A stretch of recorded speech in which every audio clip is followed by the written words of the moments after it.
Hello, welcome to the video, and in this video I'd like to talk about FPGAs, adapter boards and Atari STs.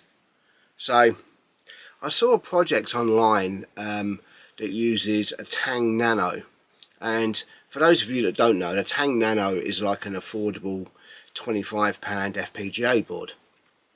And it's just like in a small Arduino form factor, like the Arduino Nano, you know, like a dual row of pins, that sort of thing, or a Pico. That's probably the best analogy to it. So it's in a similar sort of form factor to a Pico, and it's got quite a lot of logic units, and it's turned out to be quite capable. Now, over the years, last couple of years, people have ported cores to it, especially MYSTERY cores, and the one that grabbed my attention was the MYSTERY Nano, and I'll put a link to that in the description, and that is a port of the Atari ST core for it. Now when you read it, you realise that the FPGA itself is quite limited in, you know, inputs and outputs and stuff like that. It's got an SD card built on it. It's actually got a separate microcontroller. I think it's a BL616. So if you into your FPGAs and stuff, you'll know that with an FPGA board you generally have a microcontroller to do the boring stuff, the input output and stuff like that to devices. So there's some people on Atari forum that have created a project, and they've called it Missile Dev. Now this is all sounding a bit like rabble, but I'm getting to the point. Now Missile Dev aims to make a framework for these Tang Nanos so that several different machines can use them, and they've gone through a few iterations and they've created what's called a shield board, and this is one of them. So I don't know, let's get that in focus. There you go. Now this shield board has got 4 USBs, a regular D-Sub 9 Atari style connector, 2 USB ports. So what happens is you get one of these, you whop in your Tang, you whop in a Raspberry Pi Pico, and you've got a full FPGA system. And this, if it focuses, come on, this is what it looks like fully done. So all you do is, here's your Tang, just presses in. Same with your Raspberry Pi, just presses in, and all you got to do is program it. And this is a complete Atari ST. So believe it or not. So I thought, yeah, I'll get some boards made. You know, you can use your FPGA board manufacturer of choice. There's a few out there. PCB Way do some good ones. JLC PCB makes some good ones as well. You know, it depends where you live and what you want to go for. But anyway, all the build files are on the GitHub. So it's quite simple. There's not much to it, and even fully built, they're not very expensive. I think you can get these for about 20 quid. So you get one of these, you populate it, and yeah, you're all good to go. Until you got to program it. Yeah, things are not quite so rosy. With the Pi Pico, it's really simple. You plug it into a Windows machine, copy your UF2 over, and then bam, straight across the USB, no messing around. The Tang Nano is a bit of a pig, I've got to tell you. You've got to flash different things to different memory areas, and if you try to queue them up and do it as like an ordered sequence, which it will let you do until it fails. There's some sort of bug in the programming software, which is free, but yeah, you've got to program the flash memory at different locations for different things. So for the Tang, you would program the main FPGA core first in the 0 range, and then I think it's your first toss is 0x100,000 and so on, and you'd program them in different areas of the flash memory until you've got everything you need on it. And that is 5 things.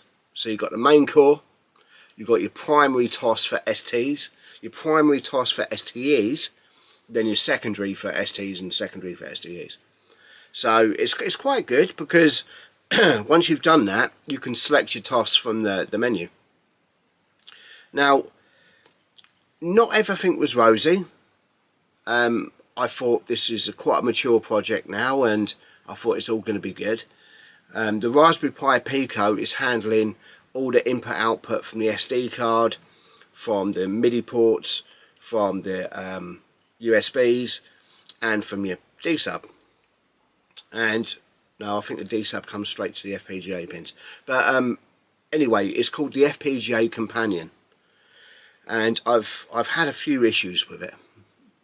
Now, before I get to show you what's going on, I've got to say that the project itself is very, very impressive. The FPGA core on the MYSTER is super mature. You know, things work well. It's really nice, and that's translated to this. It's mostly feature complete. You can select Atari ST, Mega ST, or STE as a base machine, and yeah, it's got all 3 video modes on there. Demos tend to work well from what I've tried so far, and yeah, so far so good. However, there's 2 glaring problems, and I'm going to come to those when I show you it working. But this thing itself ends up being a very low cost FPGA Atari ST. Now, the actual shield board can work with other cores. Unfortunately, unlike the MYSTER, it can't load them in. They've got to be in flash memory only. So when you build one of these, it is unfortunately for one machine until you reflash it. So what you end up with is this particular one is going to be the 64 Nano. I'm going to put my other Tang in here, another Raspberry Pi Pico, and turn this into the 64 core. Yeah, and that supports the MIDI ports and everything as well, so it's really, really nice. Again, based on the MYSTER core, and if any of you've got a MYSTER, do you know that the core on there is pretty damn good. Yeah, there's some others as well. There's an Amiga, there's an Apple Mac, an Atari 2600. I can't think that uses a lot of the logic units, but there's several machines that can use this shield. It can use the FPGA Companion, so it's just a matter of programming the Tang with your core files and whatever required input bias is going to be. And I thought, yeah, this would be a nice little project that's cheap, and it'll be nice to do. And the Atari ST, I mean, I like the ST. Back in the day, I was lucky enough to have one of those and an Amiga at different points, and I've got a lot of affinity for the ST. I went to the Amiga afterwards, but the ST I really did like, and I thought it'd be nice. And I'm going to, you know, thin down some of the machines I've got because I've got a few STs. So I thought I'd build it, and I did, and it works very well apart from 2 glaring things. So what I'm going to do is I'm going to get set up, and we're going to move over to that in a bit. Right, so this is the device powered. As you can see, there's a few fairly bright green LEDs on the board. There's a small LED on the Tang. There's an LED over here flashing, and the status LEDs are flickering away here. So it's booted up, and this is a very old automation menu. The first problem I had was getting 50 Hz properly out of it. It turns out to be my monitor. My monitor can't display 50 Hz properly, so yeah, that's why there's a little bit of juddering here. Not that it's going to matter to you because I'm recording this filming 30 frames a second, so there you go. So yeah, here we are, it's all working. I've got a keyboard and mouse plugged in for a KVM, so you can see here, look, we're all on, everything's got power, everything's good, yada yada yada. I mean, this is a quintessential ST game, so let's just do that. Disk loading times are probably close to original speed. Doesn't seem to be any sort of turbo or anything, so give this a second. Love it. Was, not was.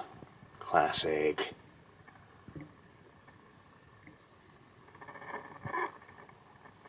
Oh, it's... There we go. Time Bandit. Yeah. So far so good. The quality looks brilliant.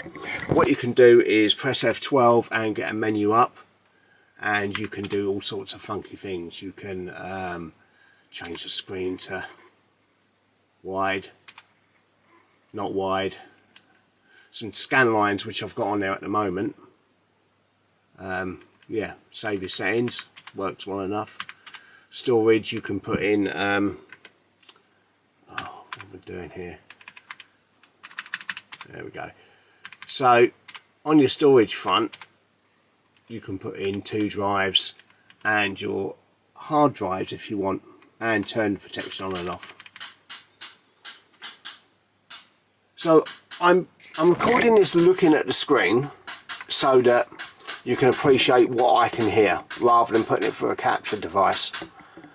And to be fair, if I go for a capture device, it'll look like any other sort of emulator or FPGA. It's going to be perfect. There we go. So take my word for it, this is as good as a normal ST, except the screen's going to be purer for obvious reasons.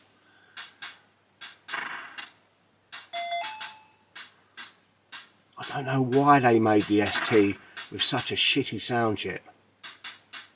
But anyway, that's a rant for another time. That's why I always thought of the Amstrad or the Amstad as like a poor man's ST. Or a shitty ST rather. Right, anyway, rant over. Let's get back to this. So here we are and everything looks okay. So let's bring up the menu. You can change different things. I don't know how anything is. Here we go. Right, so if I find a certain disc, you can understand what I'm saying.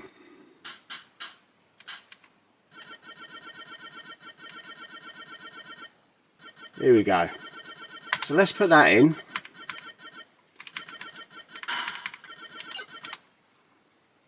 I remember seeing this game as one of the first games I saw on the ST. I was blown away by it. I was around some guy's house. And he had the colour monitor and everything. It looked superb. Right.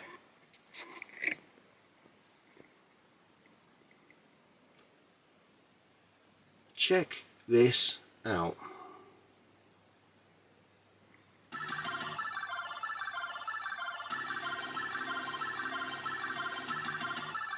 Can you hear that buzz?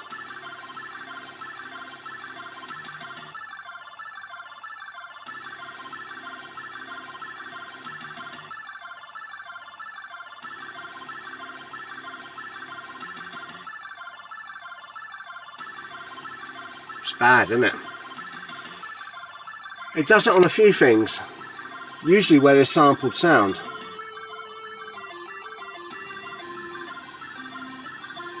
Where you've got regular AY music, it seems to be okay. I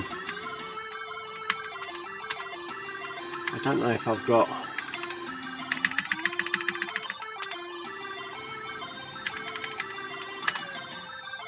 Oh, that's going to be a wrong in that, well, for a reason I'm going to come to.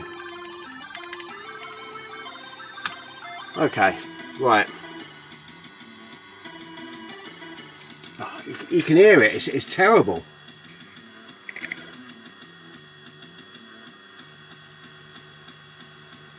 That is shockingly bad. Right. Let's...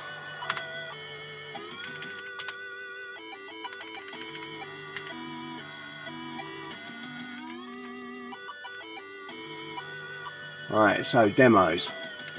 If we go to, oh crikey, what a scorcher.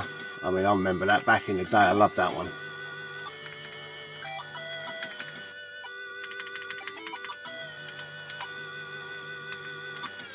Christ almighty, that buzzing does my head right in. So that's problem number one that I found of it. So, and here we are, we're back on AY music. It's fine. No buzzing.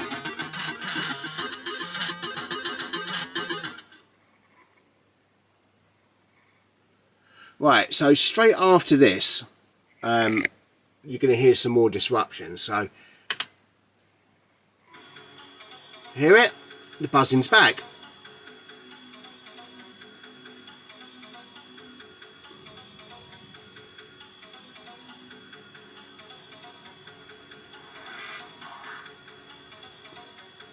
That is absolutely terrible.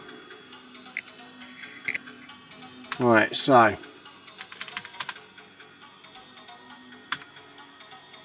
let's see.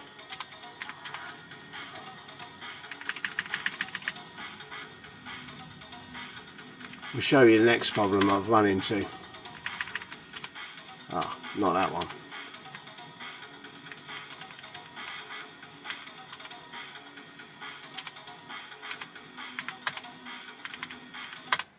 Right, Christ, that buzzing is just, there was a reset screen on this, but it doesn't look like it's triggered because I have yanked it. Let's do a reset. We'll press a button on the Fpga, there you go. Oh! Okay, let's go system, cold boot. Nice. Right, so here we are, we're back to regular desktop. Now, a long time ago, and this isn't so much of a problem but a feature of the ST that this also recreates for some reason. The ST uses a quadrature mouse, and a long time ago some ridiculous critter, I think his name was Tim, created an optical mouse, and I ended up having several arguments with him because I butchered a mouse, bought his board, and it didn't do what it was meant to do. And the reason for that is some STs, if you move too quick, you can see I'm just moving left and right, but the mouse pointer is going everywhere. So if you move slow, it works properly, and the ST gets confused. And that's a hardware thing, and he didn't understand that at the time. So he was selling these optical boards, and it was having this effect. Yeah. So like I said, I had a bit of an argument with him. Look at it, it just starts dancing unless you move really slow. But anyway, that's been recreated as well. So the next problem with this, there's a bit of a segue off there. This one's a bit more serious, and this just locks up the whole fucking thing. And it's to do with the Fpga companion. Because if you go into a directory with well, I can't even replicate how many it needs to crash, but once it goes to a point where it can't handle so many files in a directory, it locks up solid. And I'll show you what happens. So if we go in and we go, right, disk A,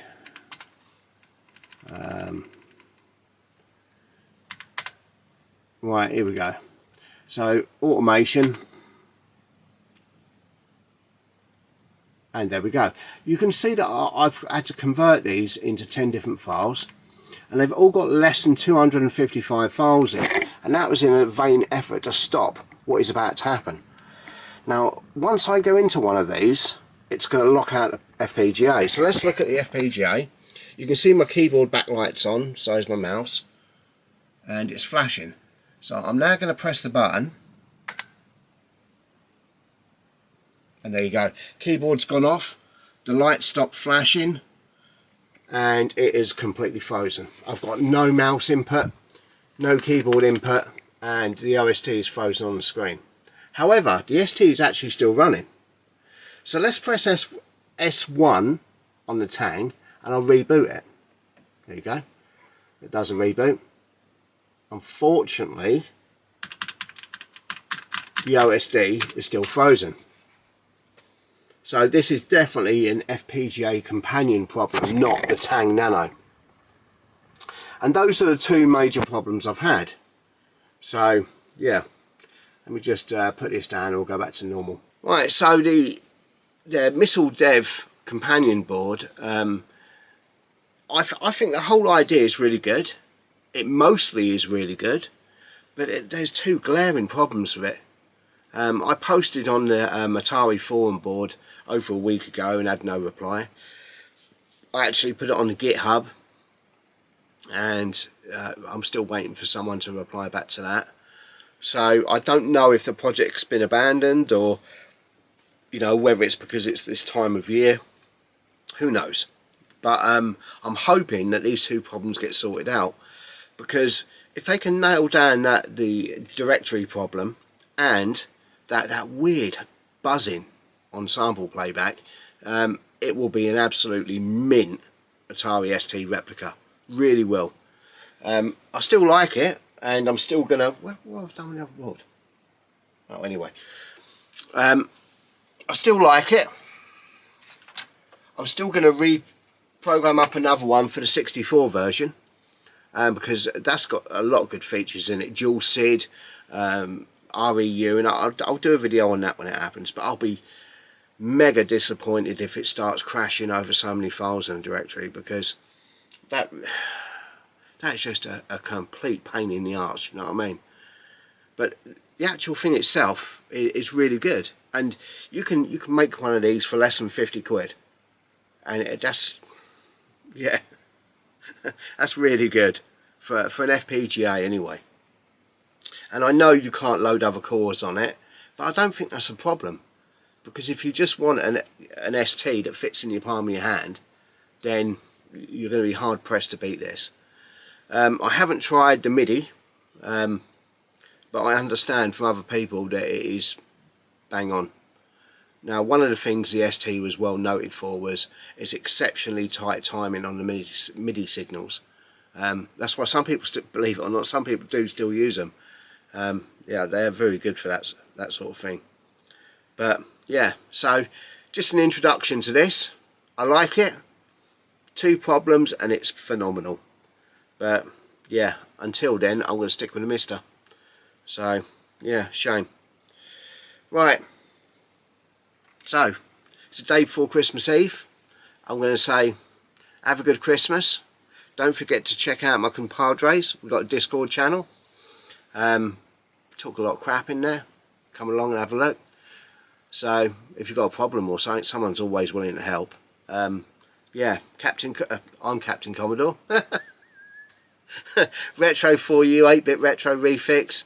There's a few of us in there. Just, yeah, pop along, say hello, you know, talk some crap. Excellent. But anyway, have a fantastic Christmas, and I'll see you on a flip-flop later.